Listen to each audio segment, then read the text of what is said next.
Qad jaakum shahru Ramadan, umekuijilieni mwezi wa Ramadhan. Shahrun mubarak, mwezi ambao umebarikiwa. Maana yake ni kuwa ikiwa utakuwa umesibu kuutendea haki, maana yake itakuwa ni kheri kwako katika maisha yako yote. Inaweza kuwa Ramadhani hii ni sababu ya husnul khatima ya kwako wewe miaka 10 ijayo, kwa sababu tu ulifanya vizuri katika Ramadhani moja au katika siku moja kwenye masiku ya Ramadhani. Tuhatu fihi alkhataya, makosa yanafutwa katika mwezi wa Ramadhani. Fursa ya tauba na kufutiwa makosa iko wakati wowote, lakini katika mwezi wa Ramadhani hiyo lugha inakuwa ni kubwa.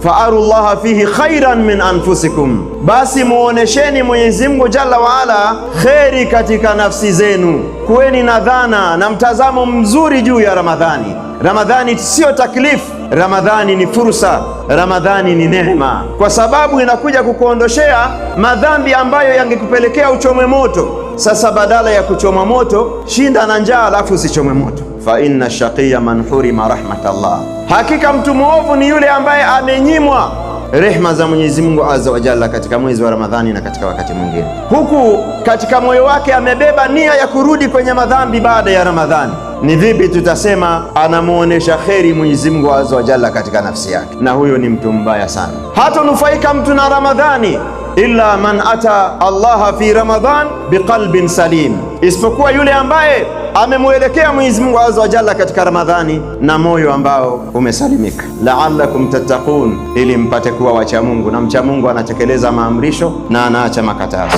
Katika haki za Ramadhani, Muislamu jambo la kwanza kabisa ahakikishe haibatili, haidhuru, haiathiri saumu yake kwa athari ambayo ni hasi. Mambo yanayohimizwa ni salatu tarawih.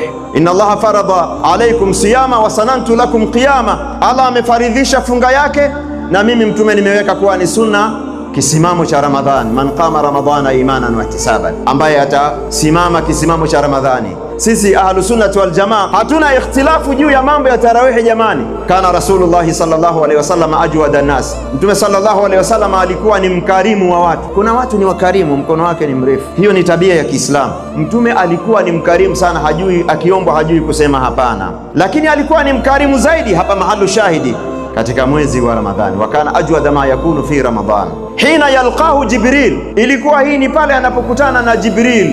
Wakana yalqahu fi kulli laila min Ramadhan, na Jibril ikifika Ramadhani alikuwa anakutana na Mtume sallallahu alaihi wasallam kila usiku. Yudarisuhu alquran, anamsomesha Qur'an. Asubuhi akiamka ni mwepesi kutoa minarihil mursala, mwepesi wa kutoa kuliko upepo uliotumwa. Namba 5 ni addu'a, kwa sababu hadithi nyingi Mtume sallallahu alaihi wasallam amesema dua inajibiwa katika mchana wa funga, na wakatuongoza wanachuoni kwamba ni vizuri basi kwa mujibu wa hadithi hii dakika 15 ama 20 kabla ya kufungua mtu awe ameweka iftari yake na amekuwa katika mswala wake anaomba dua mpaka anasikia adhana, ndio anakatisha dua na futuru, kwa sababu mfungaji ana dua anayojibiwa kila unapofika muda wa kufuturu.